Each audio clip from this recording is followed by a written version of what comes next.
then you're done early. Talk as fast as you want. You think? No. We're not going to understand either way. Might as well. Not gonna understand. Might as well. Oh, way to go! Yeah, Cliff, I mean, if you want to be done in 15 minutes, I'm cool with it. It's going to take me Let them start. 30 times. Okay, so the other day I posted the lab atlas. So you've seen the majority of the slides that are on this 10-slide atlas that I've used as we've talked about the different levels, medulla, the pons, the midbrain, coordinating extraocular eye muscles, vision, those kind of things. What I want you to see in advance so you understand what you might see on the exam is you're going to may see these 10 slides or some fashion. They're going to be these 10 slides. And at the beginning of the atlas, there is this image right here, which is a sagittal view of the central nervous system that tells us where every one of those slides is located. So this is slide 1, is a thoracic slide. Slide 2 is a cervical slide. And then we go to 3 through 9, which are through the brainstem. 10 is a coronal section through basal ganglia, thalamus, and cortex. And we're not going to do that right now. We'll do it later, okay? Today what I want to be able to do is to just kind of run through and give you hopefully a strategy of how to work through these slides so that they become somewhat familiar to you so that as you go along you can make some decisions about them. Now, next Friday's lab is you're going to see these same slides, but you're going to get them in a handout and they're going to have a circle around a certain area. And that circle is going to correspond to a particular vascular supply to the cross-sectional view that you're looking at. And then your task is to name that vascular supply, name the structures, and then name any sort of clinical things that you might come up with. So you just practice being a PT, practicing your neural screen. So if you saw somebody that had tongue deviation with atrophy, and they also had associated contralateral loss of proprioception, contralateral upper motor neuron signs, that should tell you something. It should tell you that we've involved medial lemniscus, we've involved corticospinal fibers, and we've involved the hypoglossal nerve. Okay? Does that sound familiar from upstairs? Medial medullaris. Yes, ma'am. So, if we look at this, again, this is thoracic. And the only thing here, here's your dorsal column, so incoming sensory information specific to encapsulated nerve endings were large caliber fibers, 1A, 1Bs, 2s, versus incoming pain and temperature fibers, A deltas and Cs. And then from that point, they're going to form the dorsal columns, or these are going to synapse, cross through the anterior white commissure, and form lateral spinal thalamic tract on the other side. And then they're going to lace in. Who are they? Who are they? The lateral spinal thalamic tract. Okay. And so this is just like a normal, like a vertebral segment there? Yeah. Okay. Through T5. Okay. The one thing that is different about this is this lateral horn. This lateral horn is the location of sympathetic neurons. Okay? If we go to the next slide, which this one's... Come on. So now we go up to a cervical. Here's our ventral horn. Here's that dorsal horn. Still have all this white matter, so nothing's changed. We just don't have a lateral horn out here. Okay? Now we go to the ones that I started with. So here we're at the level of the closed medulla. Remember, the closed medulla is a function of there is no fourth ventricle present. So we have, coming into this area, we have our dorsal columns, fasciculus gracilis, fasciculus cuneatus, coming into the nuclei, or on the other side. And then the output of those nuclei forms these internal arcuate fibers that cross from right to left and left to right. to form the medial meniscus on either side. And that medial meniscus is setting on top of those descending cortical spinal fibers, which are making up the pyramids. Okay? The other thing at this point is this large nucleus right here and the fibers on the outside of it. And this is the spinal nucleus of 5, or spinal trigeminal nucleus. And these are the axons that are bringing that ipsilateral pain and temperature information in at the pontine level and turned caudally to come all the way down to synapse in this. To then cross over to form the ventral trigeminal thalamic tract. Okay? The other thing in here, and now this is, so the question was, am I just making up where I circle these things? Yeah, I really am. So, no. But in this area right in here is where you're going to find the lateral spinothalamic fibers. In other words, so when that lateral spinothalamic tract was formed at the spinal cord level from a segmental piece, they are going to continue to ascend and continue on through the caudal medulla all the way up till they get to VPL or VPL. Why isn't that on both sides? It's only labeled on one side. Oh, sorry. Okay. Just you drew the other things symmetrically on both sides in these, but you didn't draw the number 12 symmetrically. So it's supposed to be there now? Yeah. Okay. Sorry. But now think about these positions. We go up to the next level, all of a sudden these disappear because they're done. All their fibers have synapse. The second order axons have already all crossed, and now all we're going to have as a remnant of that is medial meniscus at that next level as we go from inferior to superior. Okay? Yeah. You said this is the closed medulla Yes. because of the lack of fourth Because lack of fourth ventricle. How would you identify that between an open medulla? Just so. No, maybe.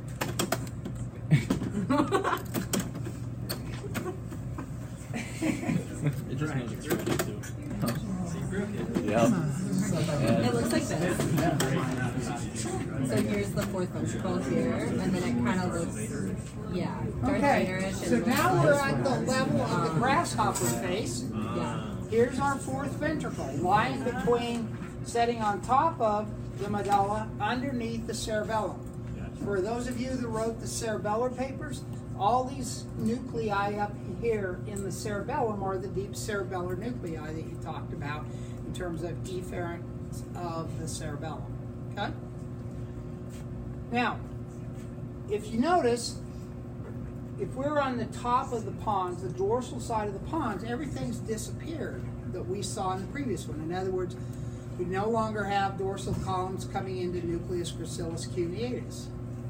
They've been replaced by other nuclei. So if we get up to this level, we say, okay, where is everything associated with cranial nerves at this level? Because remember, this is the level when we look at the ventral surface of a brain and say what cranial nerves are associated with the medulla.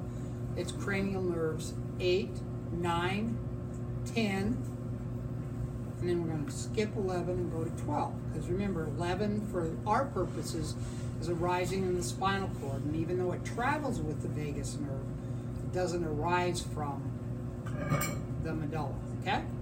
So now if we think about that, we have all these cranial nerves situated in the medulla exiting at some point. And they all exit with regard to this bump that occurs on this lateral side. Some axons are going to exit anterior to that, medial to that, and some are going to exit posterior or lateral. Okay?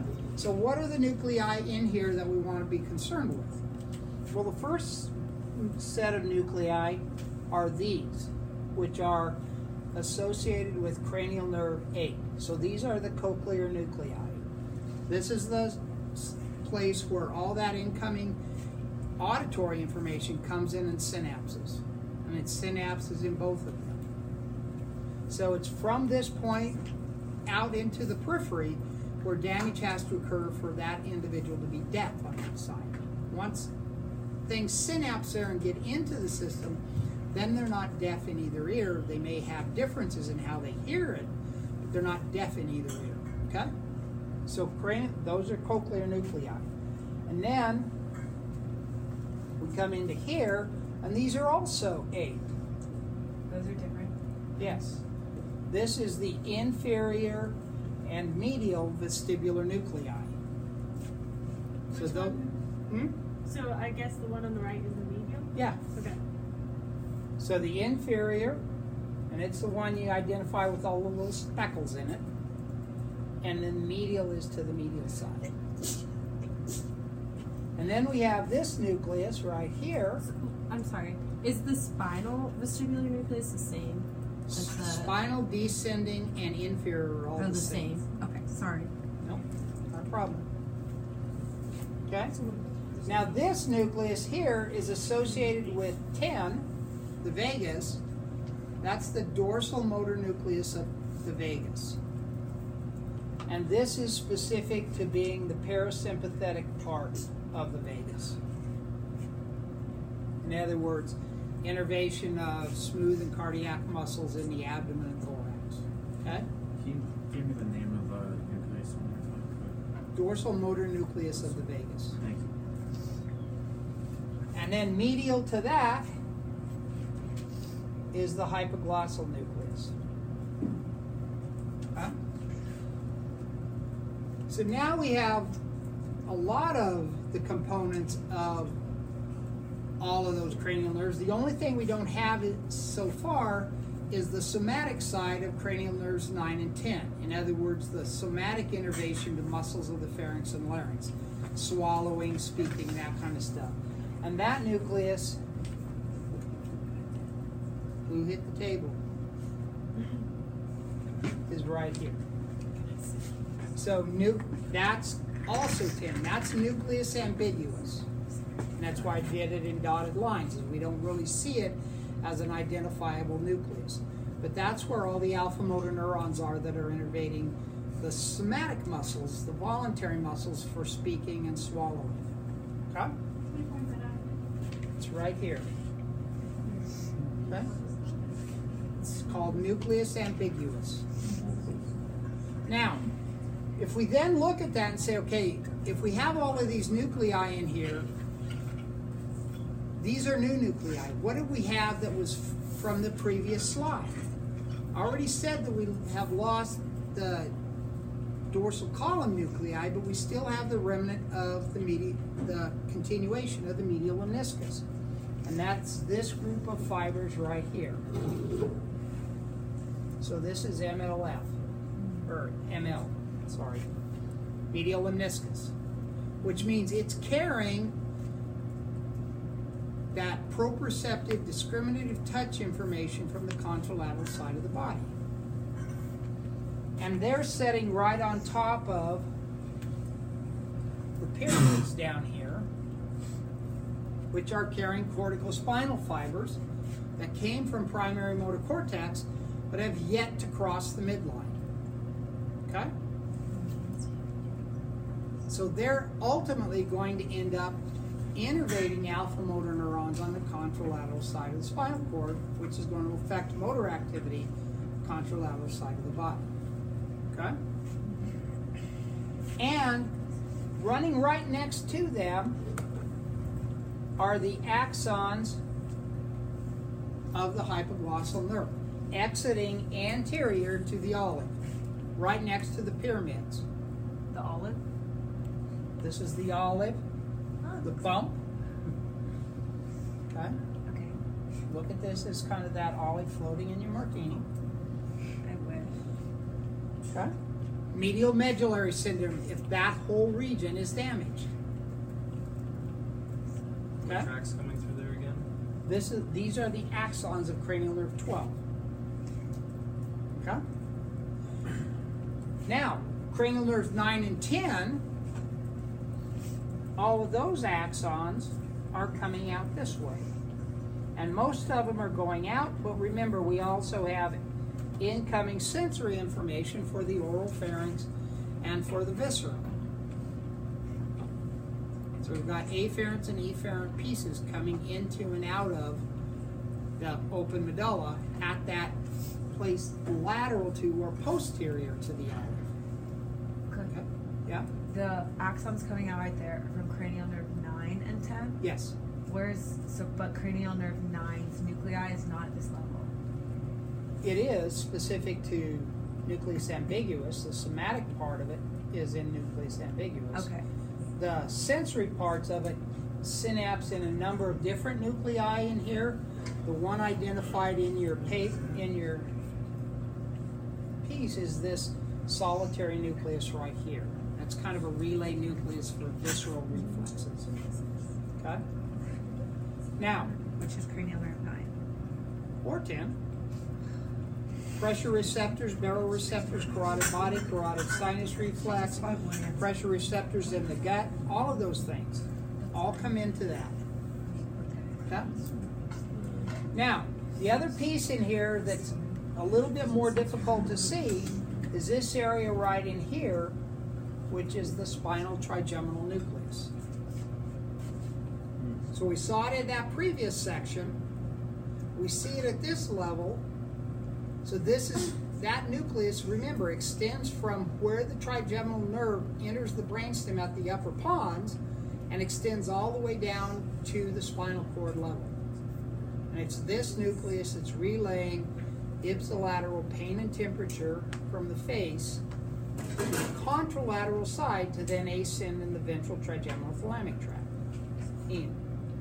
The one that you did just before spinal tract or the spinal nucleus of 5. This guy, That was what of solitary nucleus. solitary? And think of it as a relay nucleus for visceral reflexes. Will you point that out again? It's kind of the if I looked at it over here, see there's a fiber bundle in the middle, the nucleus actually surrounds it. Makes it look like a bullseye. Okay? We call it solitary nucleus, nucleus of the solitary tract, or a bunch of other iterations of that. But it's a visceral reflex nucleus. What? MLF now is right there. Okay? What is MLF. Now, what is MLF carrying at this level?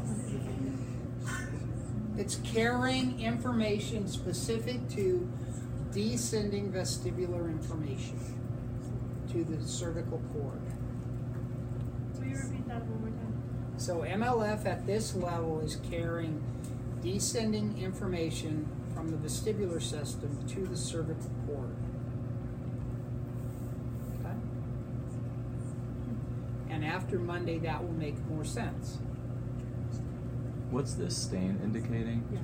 Again, all of these fibers, whether they're this purple color or the brown color, this dark stain is for myelinated axons. The lighter stains are lightly myelinated, or if it's relatively clear like it is up here, it means there's very little myelin in there, so it's more nuclear.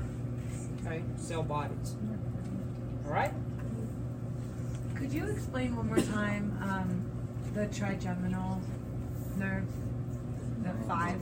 So you're saying this that is the coming in at the spinal pons level? nucleus of the trigeminal nerve. Uh-huh. So How to get there? it develops from the middle pons all the way down to C1. So at every level we're going to At see every it. level. So we saw it at the previous level. Uh-huh. We're going to see it at this level. We're going to see it at the next At the level pons. in the pons. Okay. Okay? Cool.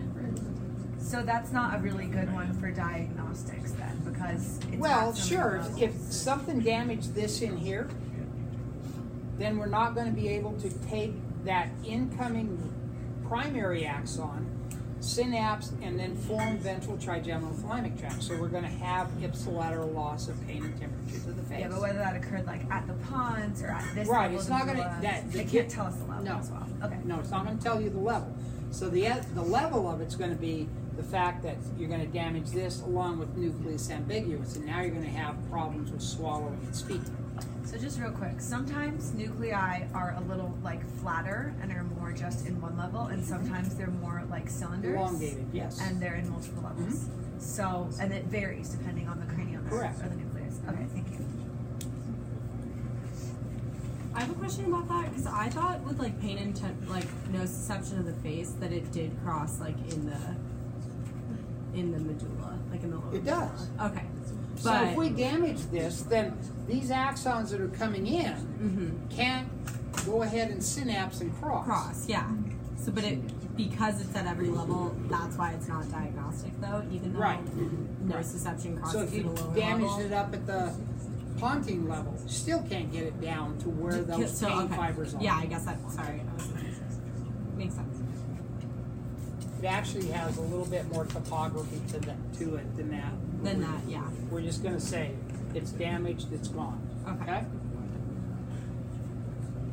But in the case of the solitary nucleus and fasciculus, how can they both be present at the same time in the same place? It's because what you're seeing is it's one of those nuclei that is more cylinder-like. And at this level, it just has a lot of fibers in it. If you go more rostral, it's hard to see because there are not as many fibers.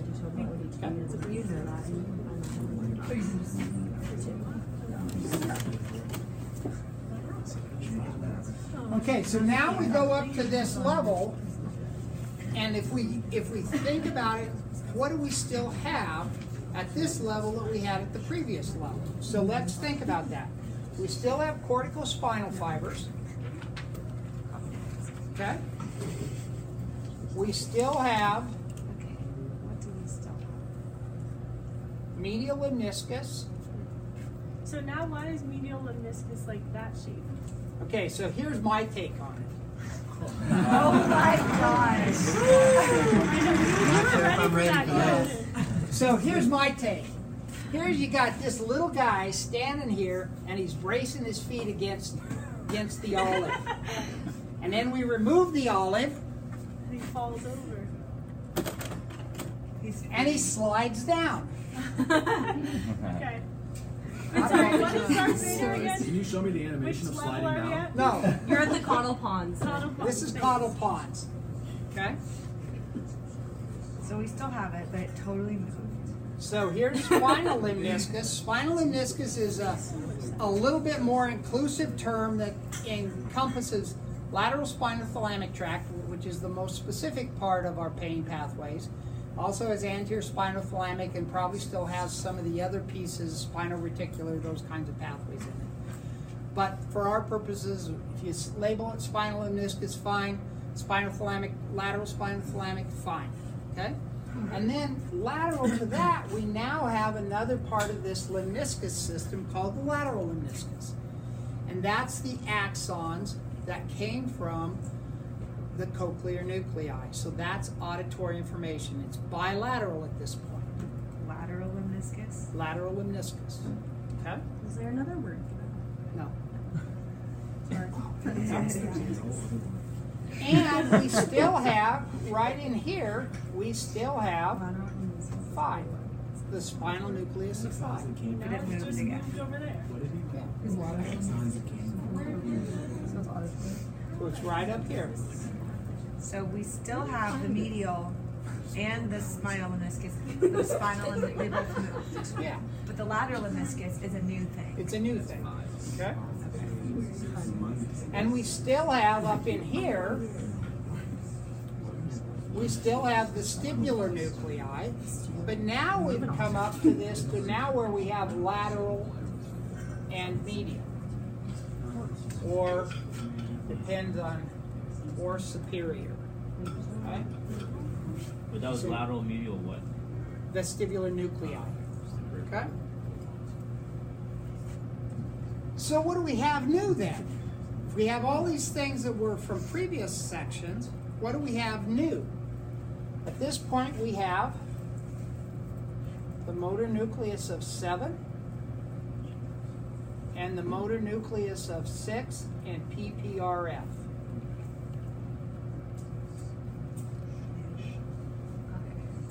Okay? So So motor nucleus of 7, that nucleus, it gives rise to axons for muscles of facial expression. And those axons leave cell bodies in that nucleus and travel, make a circuit around cranial nerve 6 to then exit laterally. Ah, I remember that. And that's, So, and abducens and PPRF are like the same thing. Right, and then neurons in for 6 leave here and exit right down inferiorly next to the cortical spinal fibers. Wait, can you repeat that? Which part? Both. Where the fibers go? So cranial nerve 7, these are the motor fibers for facial expression. Doesn't have to do with taste, and it doesn't have to do with the parasympathetic part of it. Okay. These are just the motor fibers, and those are the ones that make a sweep around cranial nerve 6 to then exit out laterally. Okay. Okay?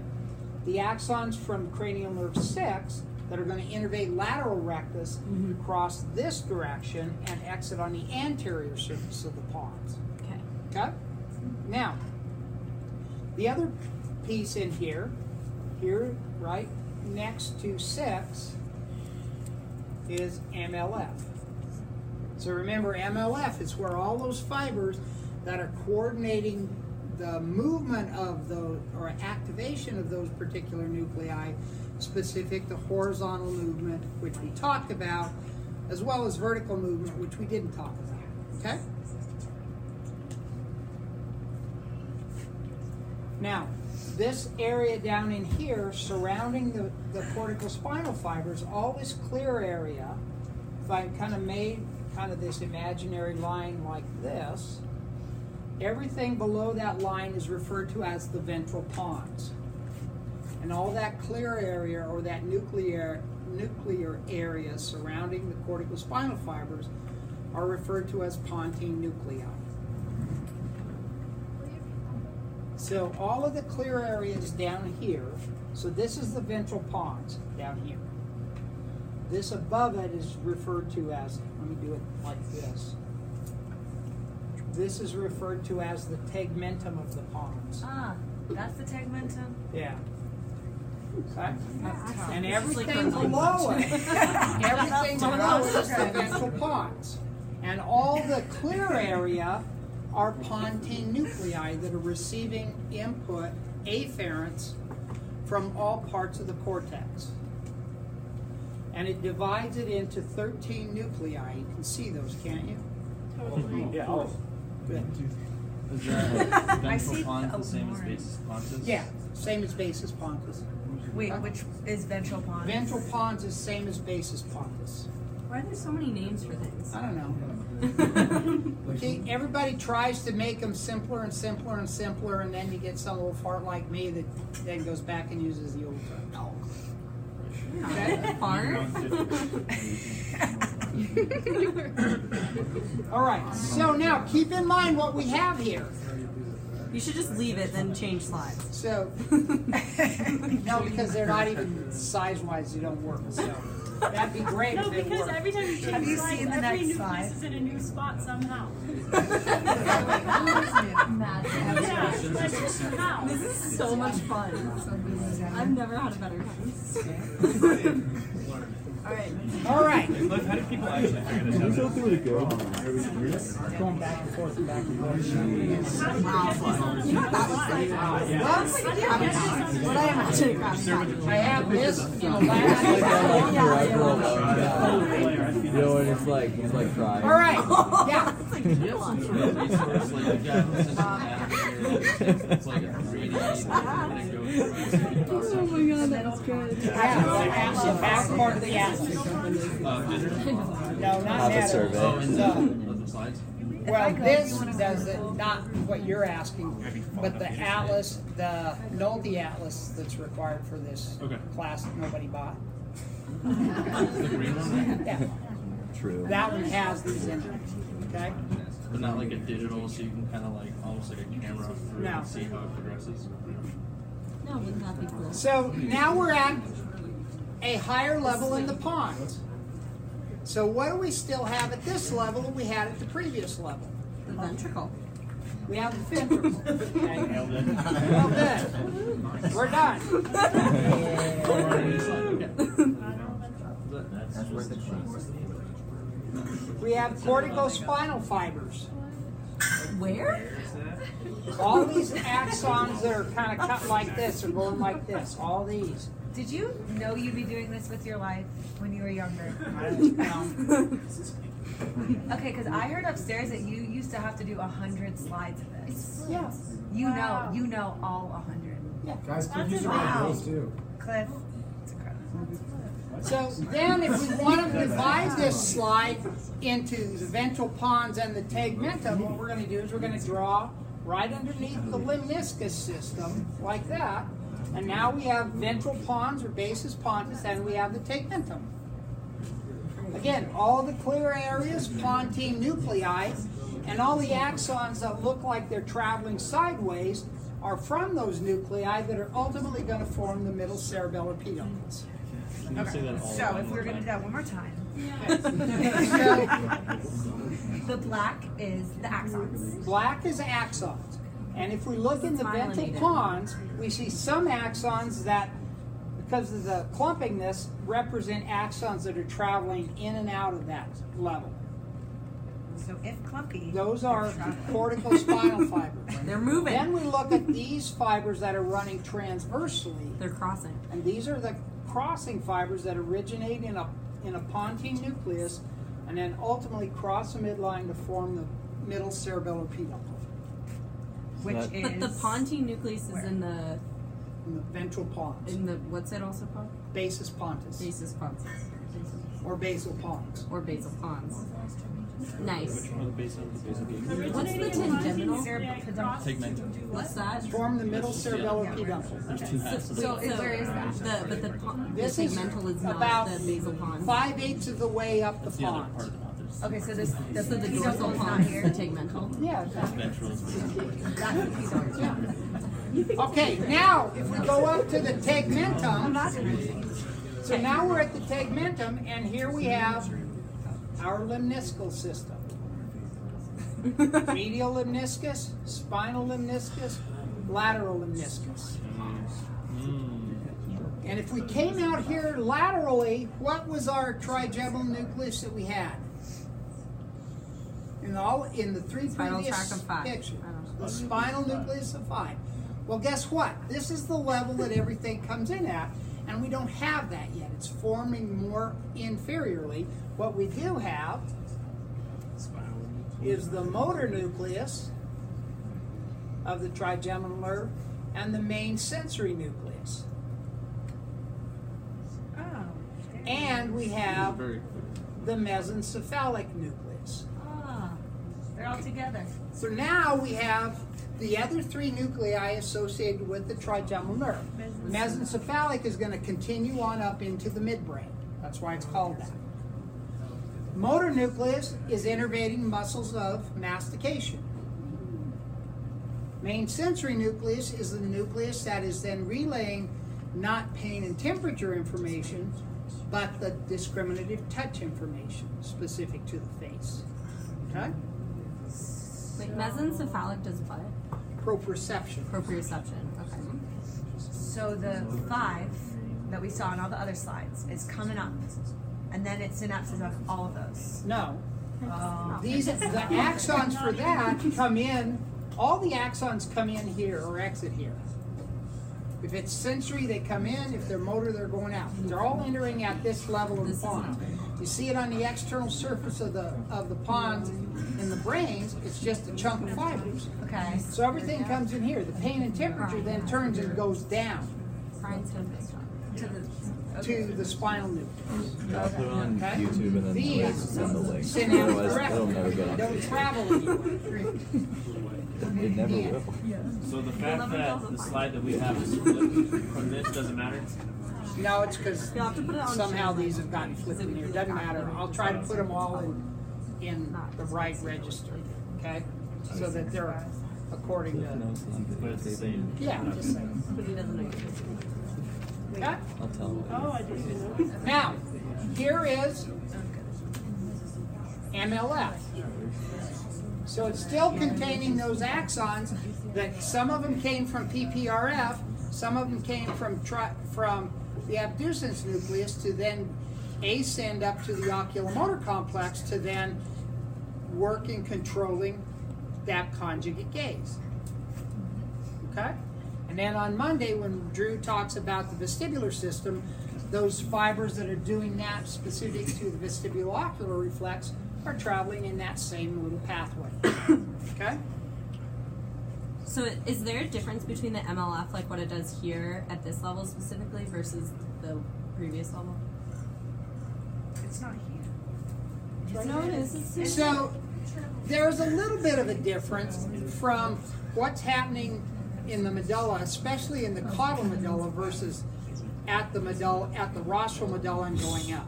Okay. Because rostral medulla going up is really specific to coordinating eye movements, whether it's vestibular or whether it's voluntary.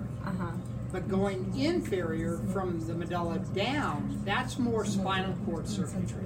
Okay. Okay, but it's still the same incoming vestibular information. Okay. Okay.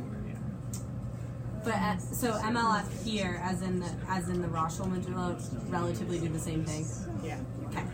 But down below, different. Correct. Okay. Okay. One quick thing.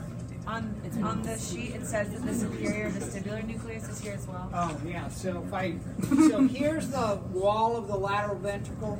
Superior vestibular nucleus is right there. Okay. That was the wall of the lateral.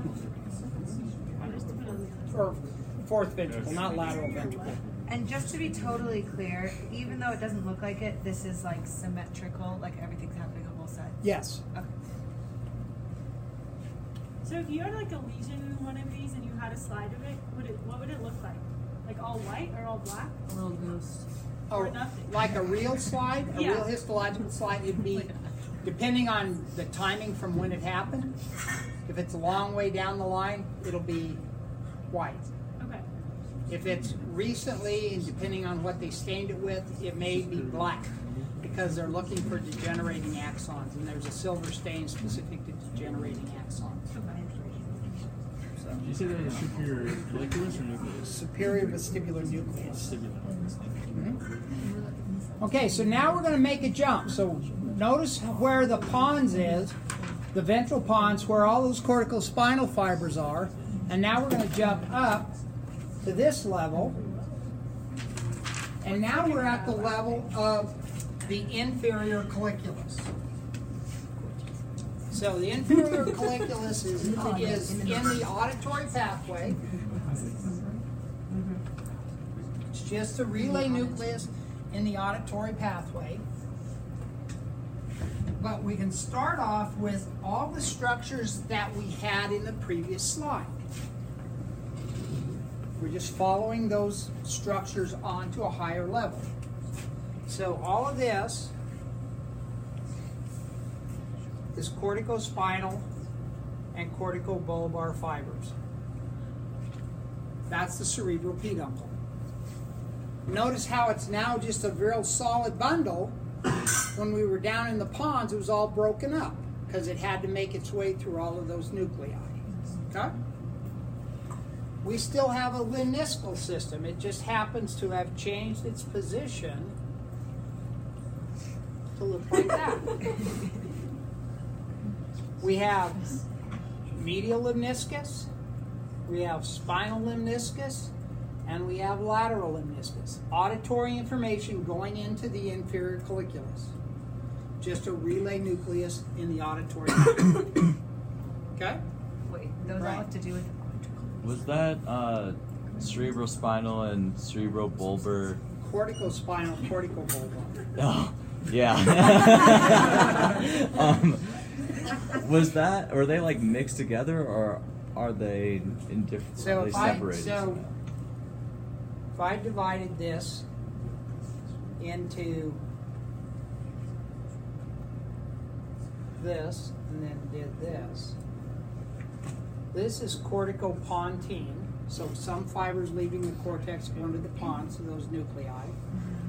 This is corticopontine. This is corticobulbar. and all of this is corticospinal. Okay. So there's the topography in there. Again, like a lot of other things, we're not going to worry about it from that point of view.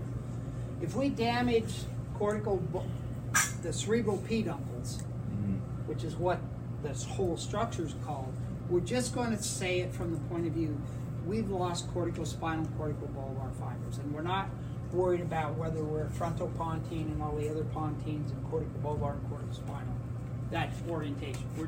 We're just losing the piece, okay? Gotcha. Now, so this is inferior colliculus,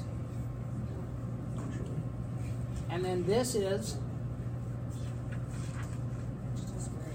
MLF. Now, at this level, we also have the trochlear nucleus. So the trochlear nucleus sits right on top of MLF. So this is 4. And this is the one nucleus that I'm going to tell you about, that whose axons innervate muscles on the contralateral side of the body. In other words, if we looked at an alpha motor neuron in here, their axon would leave and sweep dorsally and come around and go out to the superior oblique on the other side. So remember when we talked way back early and we talked about ventral horn, alpha and gamma motor neurons forming the spinal nerve, the peripheral nerves we saw in anatomy, that's all on the same side. That ventral horn only innervates muscles on that same side.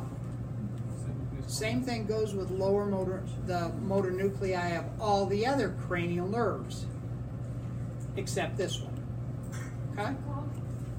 This is the trochlear nerve innervating the contralateral superior oblique muscle. Okay? And that's the only cranial nerve that does that? It's the only cranial nerve I'm telling you about that does that. Okay, great. I will take that. Okay? And then we have in here the substantia nigra, which we'll talk about later on. It's the site of dopaminergic production for motor activity specific with basal ganglia circuitry. And then this area up here, this clearer area up in here, is the periaqueductal gray. And this is the cerebral aqueduct. So remember, periaqueductal gray was that area that Drew talked about. Some of those ascending information, nociceptive information, went to periaqueductal gray, and then from there went back down to the spinal cord to help modify incoming pain information, pain sensations. Okay, so periaqueductal gray is really important in terms of modifying our perceptions of pain, not influencing at the cortical level, but influencing at how much information gets across into the spinal cord. Okay? Ascending pain information though, right? Pardon? Number 11 Ascending of the pain slide. information? Yeah. Okay. Yeah. So it also, before it even gets to perception. Worry about it later. Correct. We're dopamine. Okay, so now that's the easiest section. Wait, what about the big black thing in the middle? Oh, this is The cerebral peduncles. Dissuction. It's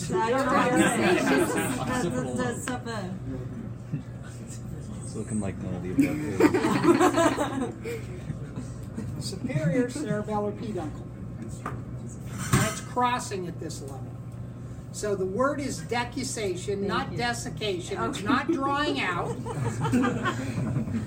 How do you say it? Crossing. Decussation. Decussation. Okay? So it's just crossing? Yeah. We don't know what it's doing yet. Okay. Or how it influences motor activity. Or why it's so dark. It's dark. We do know why it's dark. It's because of the axons, Tara. I just wanted to hear everybody say it. Yeah. Oh boy. This next Wait, one. how do you say it again? decussation. Never gonna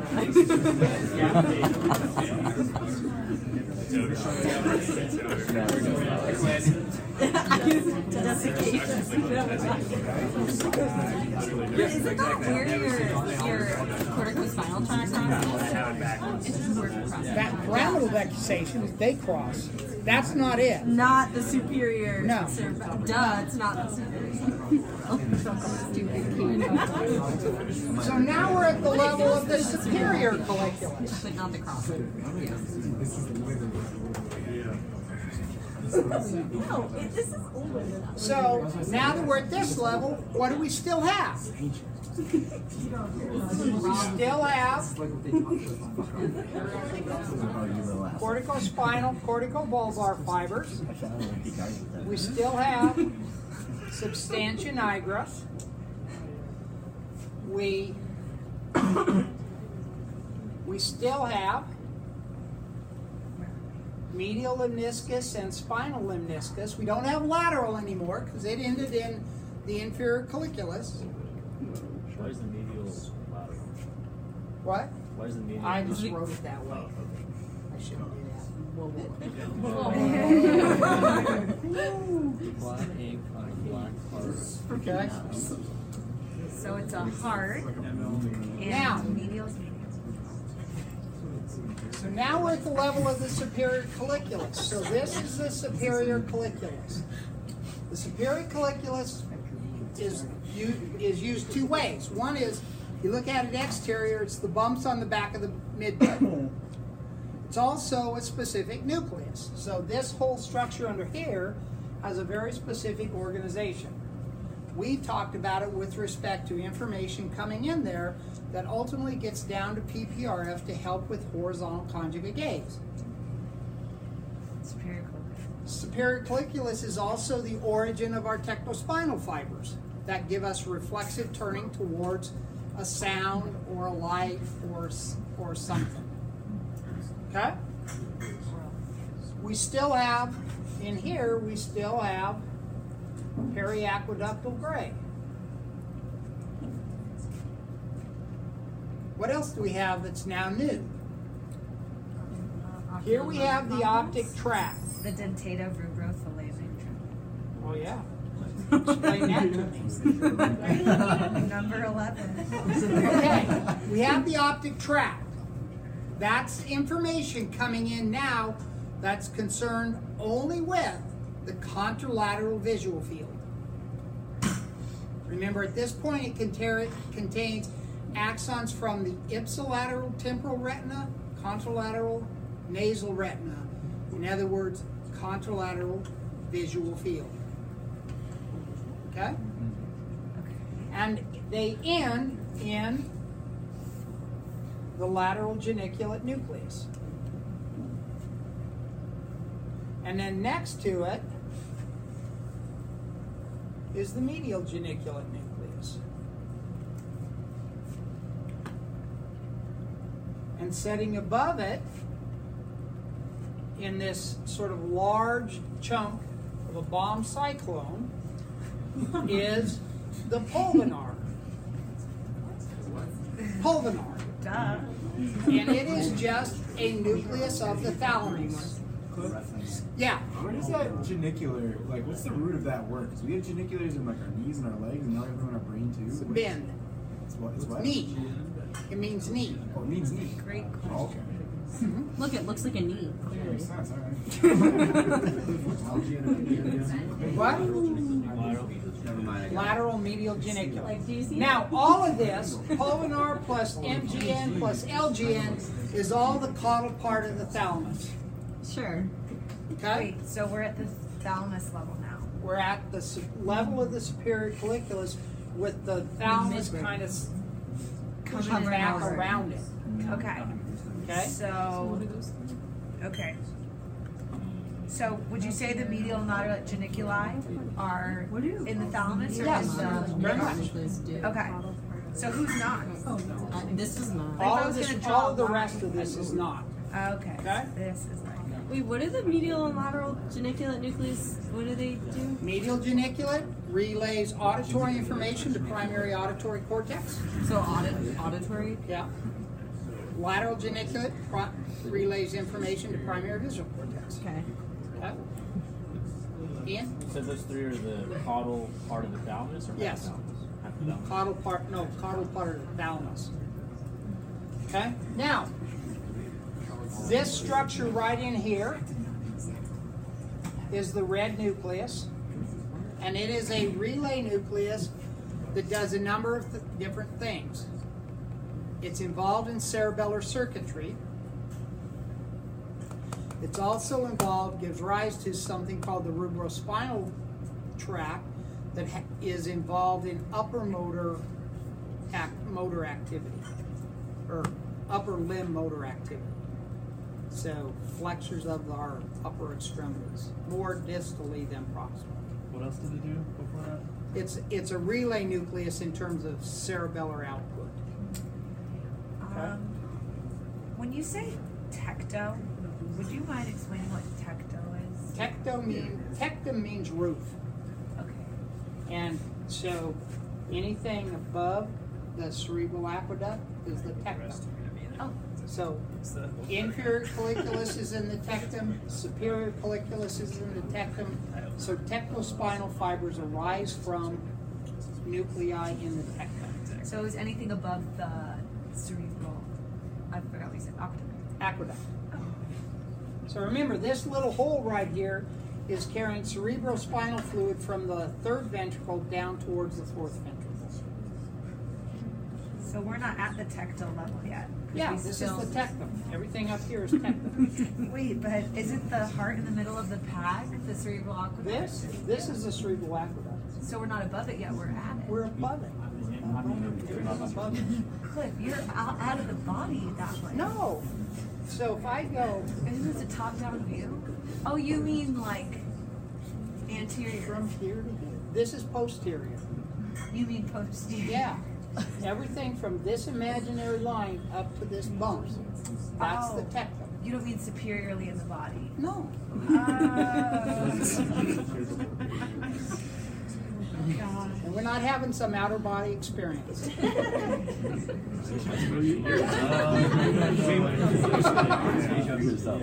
Okay. Now, the last thing on this slide is probably the critical piece of that. That is this area right here. This is the oculomotor complex and gives rise to axons that sweep around through the red nucleus, through the cerebral peduncles, and exit inferiorly or anteriorly as the oculomotor nerve. We called it a complex because it has, at a minimum, 6 different divisions. Which we do not need to know. You do need to know. And what are they? All your muscles. Extraocular eye muscles. 4 of them. Why are there 6 of them? Palpebrae. LR6, lateral rectus abducens nerve, superior oblique trochlear nerve. All the rest are 3.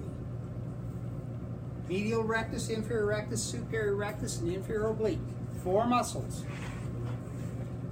And levator palpebrae superioris to elevate our upper eyelid, and the parasympathetic component for pupil constriction. Okay? So remember the other day when I had that model up, that image from University of California, Davis, and I clicked on cranial nerve 3 and took it out of the picture. Immediately that eye moved to the lateral side. I've lost medial rectus, so there's no opposed action to lateral rectus. It pulls the eye laterally. The eyelid drooped.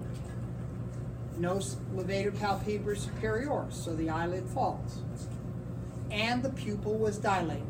No more parasympathetic innervation to that side, and therefore the unopposed sympathetic tone causes the eye to dilate.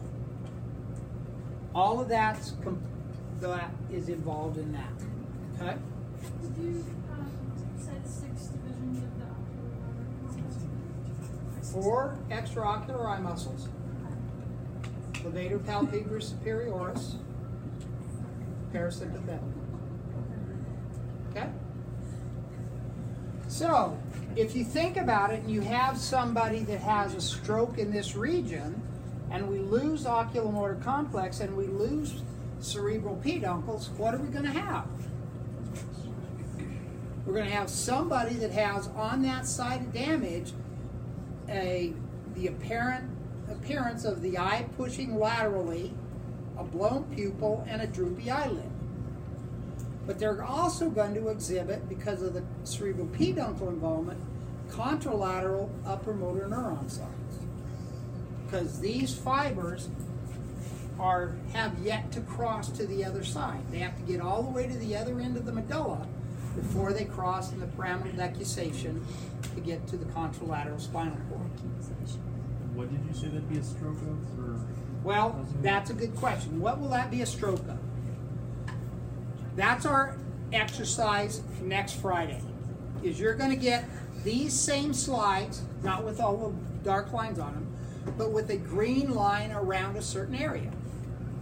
And that's going to represent a specific blood supply territory. And your task is to say, what's that blood supply? And what are the structures involved in there? And if I were to do some sort of neural screen, what would I see? Would I see intact movement of the eye or not? Would I see upper motor neuron loss in the body? Yeah. Would I see sensory loss somewhere in the body? And is that sensory loss pain and temperature, or is it discriminative touch?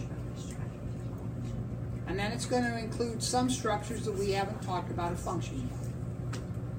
And so that's all you need to do is label that structure. You don't have to come up with a function. Okay? That lab is next Friday morning. Okay? So you're going to do this again.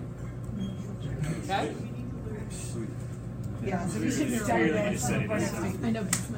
All right. Now the last slide. Yes. No, there's 2 more. No, the 10 we're not doing because that's just the forecast. Because why? That's up through the forecast. We'll do it later. I was like ready to put the big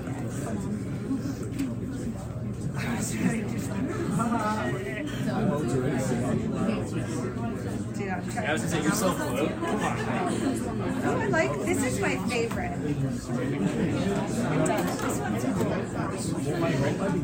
All right. So this is really the last slide that I used in lecture. So this is, if we look at the image, this parasagittal image, this is slide 9, and we notice that it's kind of running at the very base of the brain. So it's running from anterior to posterior. It's cut through the chiasm, cut through the hypothalamus. So this is all the hypothalamus. It's cut through the cerebral peduncles and substantia nigra. It eventually gets back to the superior colliculus and the pineal gland. So it's kind of shaving off the very inferior part of the brain. That's the pineal gland. This is the pineal gland. Can we see that in a brain? Yeah. Now, so if we look at this, the purpose of this slide is, one is because we've made these transverse cuts all the way up through the brainstem, and now we're at a point where the axis, the neural axis, changes a little bit from the brainstem running like this, and now we're going into the brain, and now it's running more horizontally. So we're now, even though it's still kind of a transverse section of the brainstem, it's at the very base of the brain. Okay? So we have optic tract coming into lateral geniculate. Setting next to it is medial geniculate. Setting behind it is the pulvinar. Okay? They're backwards. All right. We look at it from the point of view, and we have cerebral peduncles, and we have substantia nigra. We have red nucleus.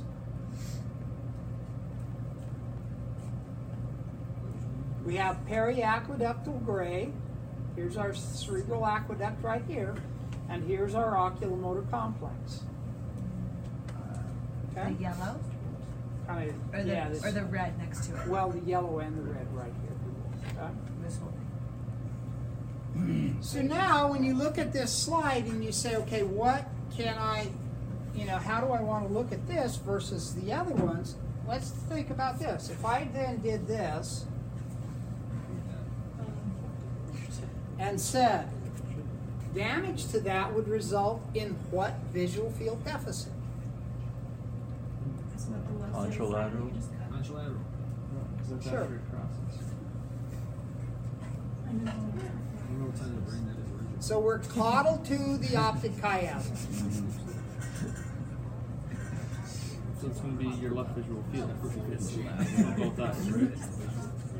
Contralateral visual field. It doesn't have to use both eyes. You can say that, but it doesn't matter. Because remember, visual field, my right visual field is being seen by both left and right eyes. So you're getting information coming in like this and coming in like this. Same visual field, two different eyes.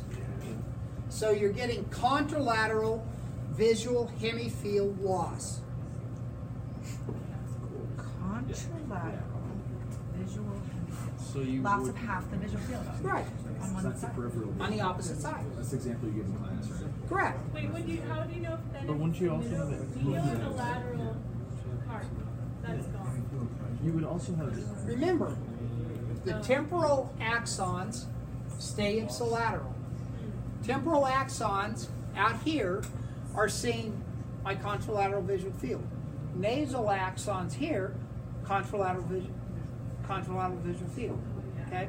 So all of this right stuff is coming into my right eye and my left eye. Left eye, those axons stay ipsilateral to the eye. Nasal retina, they cross, so now they're contralateral to the eye, but both of those retinas are only concerned with the right visual field. So once you're in the optic tract, anywhere behind the chiasm, anywhere caudal to the chiasm, everything is now divided into a hemifield. So it's always the contralateral hemifield once you're past the chiasm. Would you mind drawing just the little boxes that explains that? So I got that coming in, I got that coming in. And those both came from a hemifield, a half of a visual field. So if I drew a hemifield out here somewhere, this hemifield and this hemifield, then go to this retina, then go to this retina. So this, if we then did this, then this is the nasal retina, this is the temporal retina. Temporal retina axons do this, nasal retina axons do this. So why is that term contralateral hemifield rather than, because isn't it contralateral and ipsilateral? You're both. Because, It's now here's what I contralateral said in tract. class, you cannot look at it from the eye point of view. You have this piece of space out here, and this piece of space is divided down the middle to a left side and a right side of space. All of this right side visual space ultimately is only processed by the left side of my cortex. And so to avoid it's part ipsilateral, part contralateral, if we refer just to the space, then it's space to the opposite side of the brain, as opposed to some of the left eye, some of the right eye. Makes it an easier, because of the binocularity of it, it makes it an easier explanation of visual space to cortex as opposed to eye and eye to cortex. Okay? Now, if I had that same thing, would it have any effect on pupillary light reflex? What was your question? If I had this damage right here in the optic tract, would it also affect pupillary light reflex. If the light's coming from the contralateral side. Well, only if it's. Your pupil's oculomotor. The constriction of your pupil's oculomotor. But the reception. But the reception of the light. Do the autonomic fibers run somewhere different? So here's the answer to that. The simplest answer without a lot of explanation. Yes, it would. Because light intensity information as it's coming in here, before it ever gets to the lateral geniculate, that light intensity information bypasses it and comes to the superior colliculus. So if we cut it here, we're not getting light intensity information past there or visual information past there. Okay? Does that affect both eyes then? I was gonna say where you get unequal peaks or something. Simply, yes. In reality, if you want to have the complete explanation of it, we'll do that afterwards. It would be unequal pupils. Okay? Because the answer is yes and no. Okay. And you were along the line depending on where you shine the light. So, okay?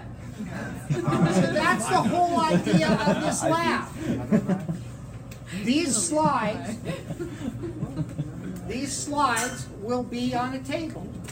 So one of these slides printed out, laminated, and then line drawings on it with a nucleus circled, say identify this, or name the modality transferred in this pathway. So if I had medial lemniscus center circled, what would you say?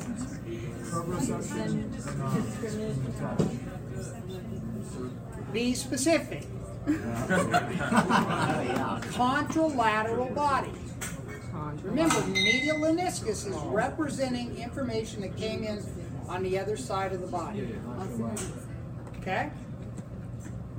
So it's either identify it or, just like in anatomy, identify the muscle or see the muscle, tell me its innervation. Here you see a nucleus or a pathway and identify it, or tell me what it's doing. Damage to the oculomotor nerve would give me what? If I put a pin in the oculomotor nerve on the inferior surface of the brain and said damage to this would result in what? Name one motor deficit. What are you going to say? Visual tracking. No. You're going to say ipsilateral lateral strabismus or ipsilateral dilated pupil. It's just a lower motor neuron loss. Am I getting yelled at? Yes, you know that. No, I really did not know that. So guys, think about this. Every cranial nerve is no different than a peripheral nerve in our body. It's either the only difference is it's because a peripheral spinal nerve is a mixed nerve having both sensory and motor. Some cranial nerves are sensory only. Some cranial nerves are motor only. And some are mixed. But they're just peripheral nerves, so they're no different than a spinal nerve. They're either getting information from that same side of the body, bringing it in to that same side, or they're sending information from that motor nucleus out to the same side of the body, except cranial nerve 4. But if I had a lateral strabismus, wouldn't I have problems with visual tracking? Yeah, So my answer is kind of right. kind of right, but not specific enough. Okay. So here's another thing. So after you just did upstairs, and I had the oculomotor nerve pinned and say, name one neural screen test to show me the integrity of this nerve. Yeah, it's easy. What would it be? Don't have medial lenses, so Follow my H. Yeah, the H. That's all you need. Yeah. So you know it. No, man. Okay? So again, guys, remember, next Friday's lab is exactly the same thing. Same slides. That's all, folks.